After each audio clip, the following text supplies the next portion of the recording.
सुंदर बा खुशी कक्कड़ आज के डेट में सबसे सुंदर गौनिहार में लड़की में गोलगेन कर स्थान बा। हमारे परम प्रिय भाई बचपन के साथी टिंकू तूफान आओ है तारे के वो माला पहनाए दो हर्षित माला एगो माला बढ़िया जी कर ना तो हम खुशी के ना बना सकते। ये भाई बड़ी हमार मदद कैले बड़े गीत संगीत में तो दू और हम गीत गाई ओकर बाद खुशी के गीत हुई। अब बुआ भैया से आग्रह करब अमरिंदर भैया बड़ी ध्यान से देखत नहीं हम देखत नहीं कि सम्मानित होके ओकर बाद दू गीत के बाद फिर कुछ देर के बाद गीत हुई।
अरे वो बहुत बड़े हो जाएंगे। छोटा बच्चा कोई भी जिसको डांस करने आता हो, डांस करने आता है बाबू? हाँ please come on the stage. जियो वाह के शेर क्या बात है, बच्चों को ताली होनी चाहिए। क्या मत है बच्चे का मनोबल बढ़ाने के लिए कम से कम ताली बजाइए आप लोग। चाइल्ड बंद करो। हाथ करके बैठे हैं लेकिन ताली नहीं बज सकता है ना। ए बबुआ अच्छा रोक लीजिए। ए बबुआ क्या नाम है बाबू? आए ऋतुराज सिंह। क्या बात है ऋतुराज वो पढ़ते हो? अच्छा कौन कौन देखने आया है प्रोग्राम? कौन कौन देखने अकेले आए हो कि मम्मी पापा भी आए? अकेले आए हो? गर्लफ्रेंड पापा निकल आने दिए हैं? मन अभी पापा के फेर में बा, अभी गर्लफ्रेंड के फेर में। ए बबुआ पहले चाइल्ड बंद करा पर काहे लड़का के बेइज्जती करता है? अब मोबाइल एक तरह के खोजत बुझाई लगे अगर हम पगलाइए जाए। हम लेने के लाग। अच्छा आप लोग आ जाइए, बहुत ज्यादा टाइम से हम लोग इंतजार कर रहे हैं। लोग इंतजार कर रहे हैं आप लोग। तू रहो बबुआ। आप रहो यहाँ पे, आप रहो। हां प्रियंका तिवारी जी से भी निवेदन करो कि मंच पे चल आइए। इन लोग का भी इंट्रोडक्शन कर लेते हैं। तहार नाम हो? अच्छा क्या नाम है आपका? शीतल।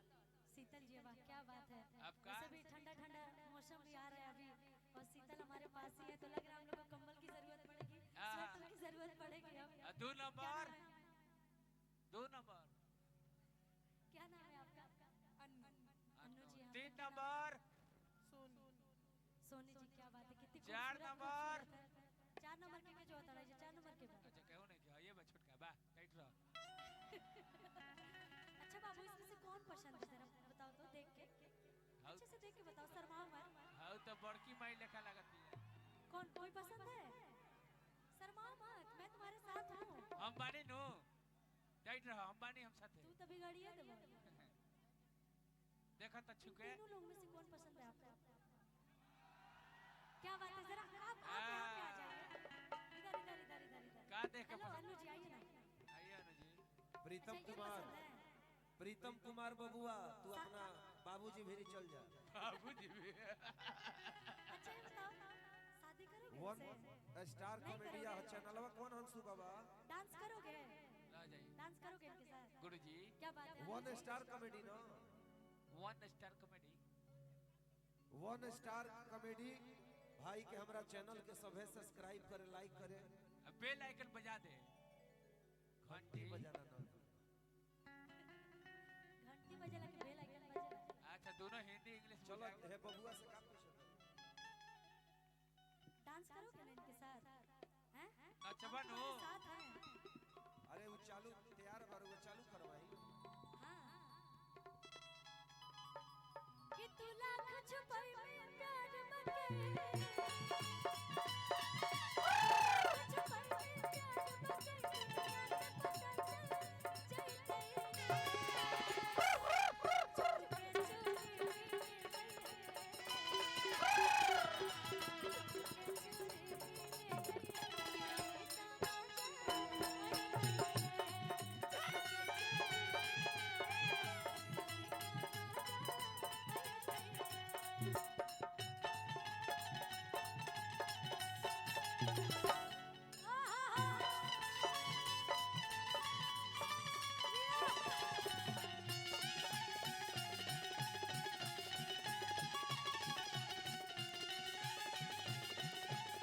कैमरा पे फोकस कर। हिम्मत बांध के तो भाई मंच पे आया है। हाँ। सारे लोग में से ये शेर है मेरा। हिम्मत बांध के मंच पे आया है। बहुत सारे लोग आते हैं तो डरने लगते हैं। भले छोट बा।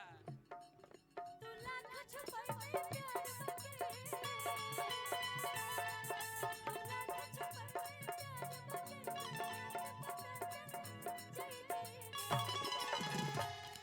चुपके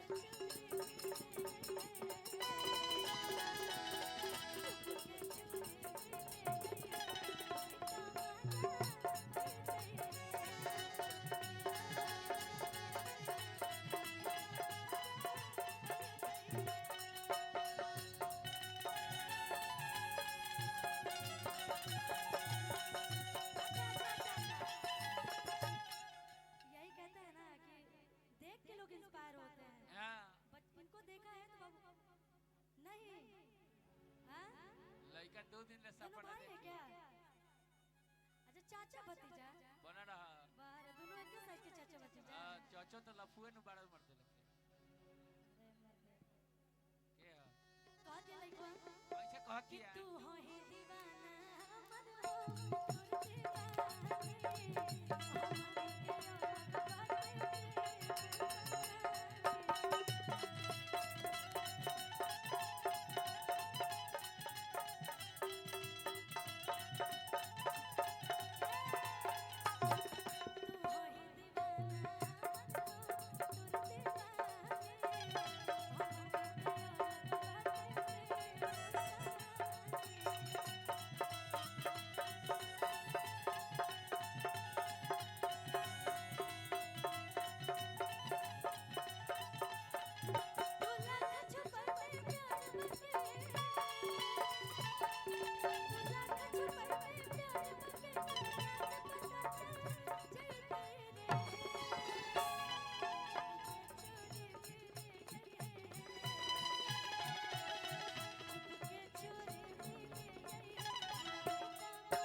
तोर अभी छुपाओ तड़ा गर्लफ्रेंड बा कि नहीं खे ना एको ना नहीं खे एगो 2-4 गो कुत्ता क्रिया खा विकास भैया देखिएगा फोकस करिएगा ये क्लिप में भेजूंगी ठीक है मुझे पता है और आप झूठ बोल रहे हैं ना तो एकदम यार ब्रेकअप अब निश्चित बात बोल दिल बड़ा गर्लफ्रेंड नहीं खे ब्रेकअप हाँ। गाड़ी नहीं कहता ब्रेक कहां से लगे मतलब क्या बोलते हैं उसको छुट्टा छुट्टी अच्छा छोड़ा छोड़ी हाँ हुए वो तो हो जाई तो ठीके रही तब नो कि तू लाख छुपाई में प्यार बके तू लाख छुपाई में प्यार बके दुनिया के पता चल जाए रे और क्या आज चुप के चोरी ले साचो लड़के बुलाती है कि चुप के चोरी ले दिल में तमाचा तेरे करी, आज एकरा भीरी दिले नहीं क्यों प्यार का करी।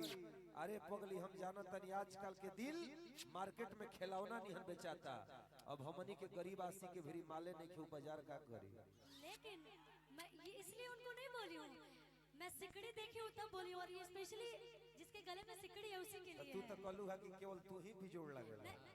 अरे आजकल के लड़की प्यार करेली सना, बरियारी प्यार करावेली स, प्यार के फूल दिल में खिलावेली स, लइकन के गली में बोला के झूठे कोढ़नी डोलावेली स।